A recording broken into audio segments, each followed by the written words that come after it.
Hey there, welcome to the kitchen. I thought I'd do something a little bit different this week. Obviously, since I don't have the garden right now, life has been a little bit different, and I've just been like doing different stuff. But I thought I'd just share, I don't know, some of the day-to-day things going on.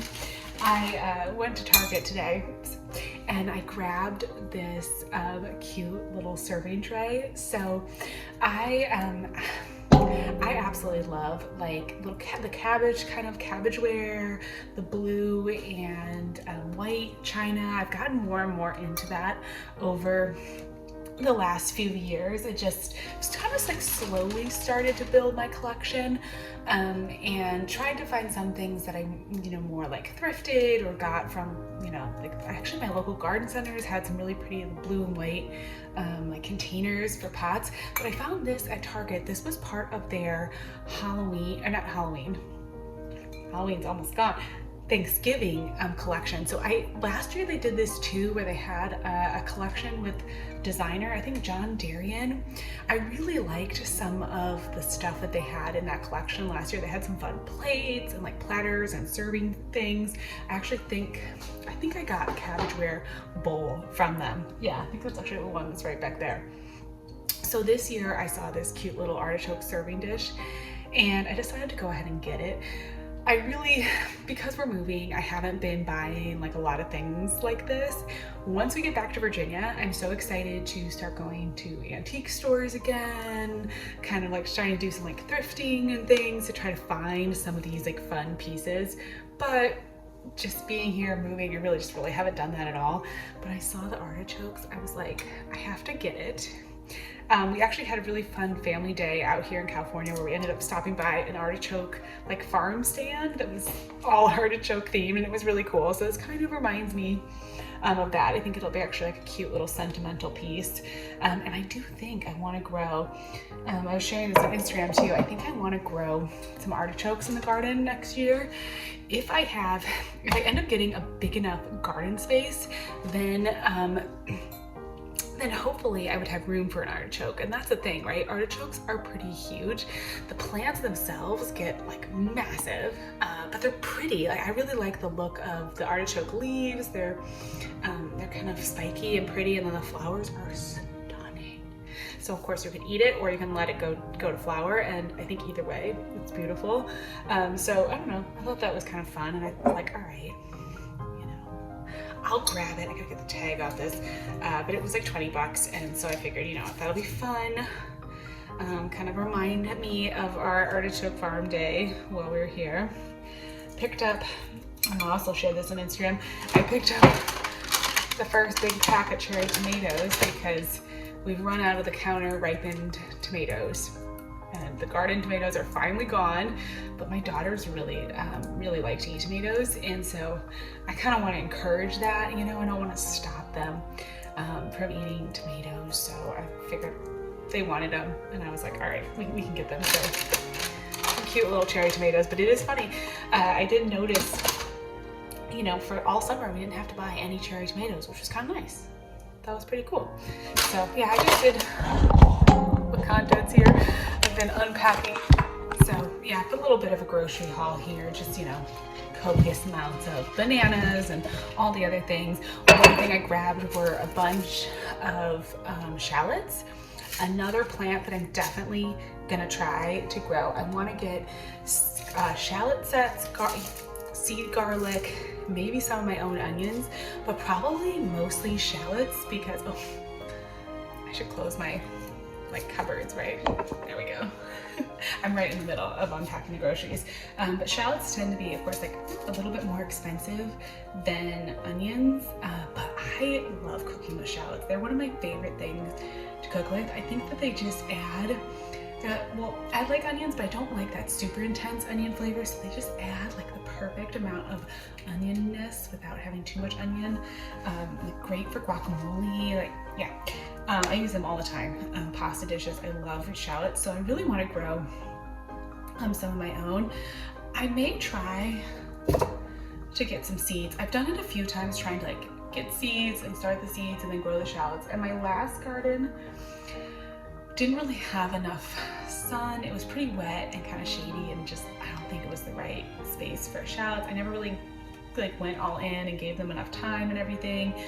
This garden, I don't know, I didn't dedicate the space to them, but hopefully in the next garden, these are really on my list. I would love to grow shallots, and I'm gonna have to look and see where I want to sort. Like if I can source some starts, at least for the first couple years, I feel like why not just, you know, like why not just get them and make it like life a little bit easier on myself. I keep seeing all the ads now for like the seed garlic and everything, and it's so it's making me want to have a garden so badly. It's making me want to buy that garlic, but of course I gotta hold off a little longer until I actually have like a property. I did get some fall. I thought these were fun. Some like pumpkin pasta. So that was fun. We're gonna make that tonight. Butternut squash pasta. That's gonna be cool to try. So we're gonna cook that tonight. But yeah, I don't know, thought I'd share a little bit of. Didn't really get anything else exciting. Just coffee and, you know, sriracha, mayo, like the staples in life. We had to do a little bit of a restock.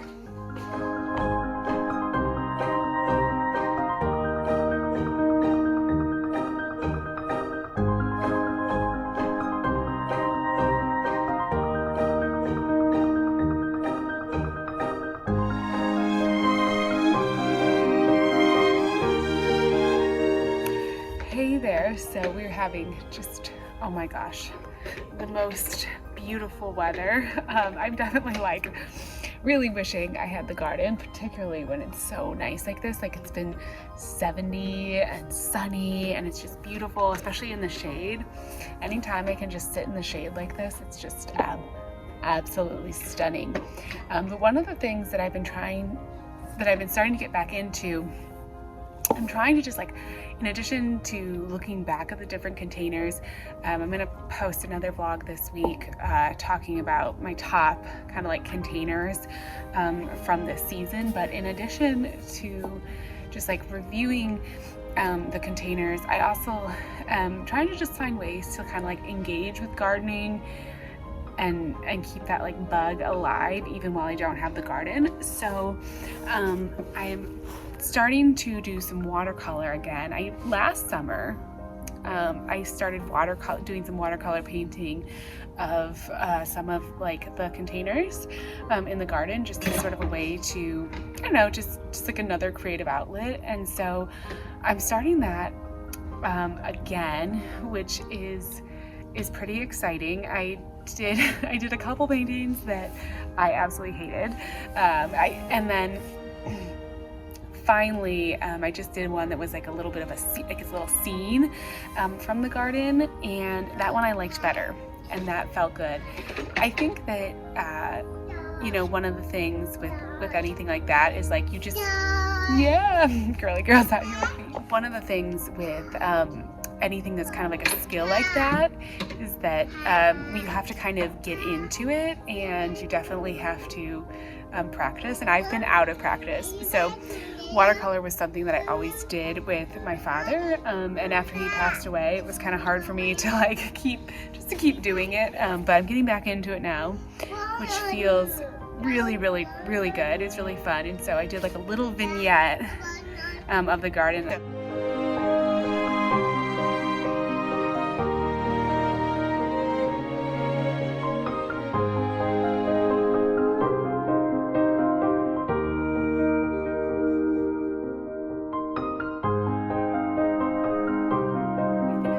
Going with it and try to paint like some different angles, kind of like do some of the raised beds, of course some of the containers, just as fun little ways to kind of memorialize the garden.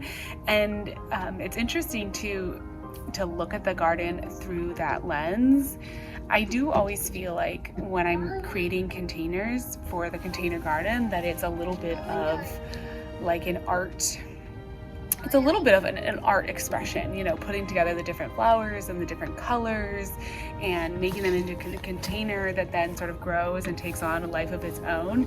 And actually painting the containers, like, gives me another way to look at the proportions, the colors, the sizes, and it's good. I think it's actually going to be something that continues to like that they'll build off each other. That'll be like two good things to do in sequence. So I just finished that uh-oh, we've been doing a lot of water play out here because the weather has been so nice. But she just spilled her water, but it's okay. We've got more. If you have little garden helpers, I recommend a water table somewhere near the garden. It seriously helps. But anyways, yeah, so I think that the painting will be good, and that's something I want to do, especially over these next few months as I don't have a garden, you know, just another one of those like little ways that I can still be doing garden, still be engaging with the past garden. Yeah, I think it's going to be fun. So I'm excited to do like a little series of sort of garden views in watercolor, and then we'll just, you know, keep going with that. That's been really fun, and I'm starting the process of packing up. We're still a few weeks out from actually leaving, but I am in the process of getting like all the packing and getting my list going. So that feels good too. And the garden is officially, you've got your water? I know. We've got like, the garden is all officially packed up. So that's good too. I've also been patiently waiting. If you know, I left the borage plant. It's like the one thing that's still growing in the little in-ground section. I'm looking at it right now. I'm waiting to see if it's gonna flower now that the temperatures are cooling down.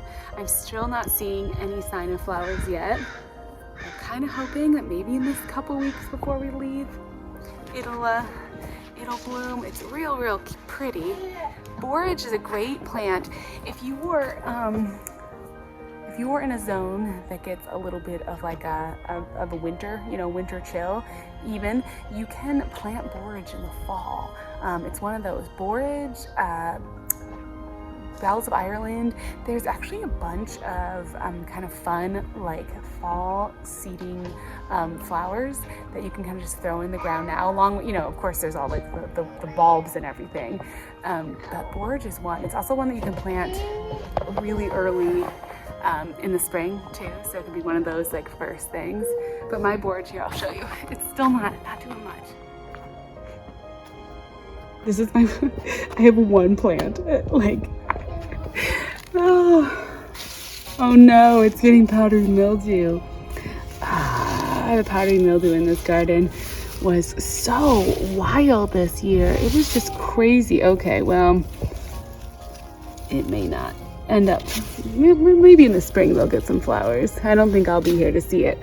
But the powdery mildew in this garden was really wild. There's still a few funny little remnants of the garden that I find every now and then. Like this is a nasturtium seed. I might save this one. I did save a lot more seeds this year than I have in the past, which was really fun. But yeah, these still like little things turn up now and then. Did you do it? Well, anyways, girly girl's got all her noisy toys out here now, so that's a sign for me to sign off. But as always, thank you so much for watching, and I'll talk to you again soon.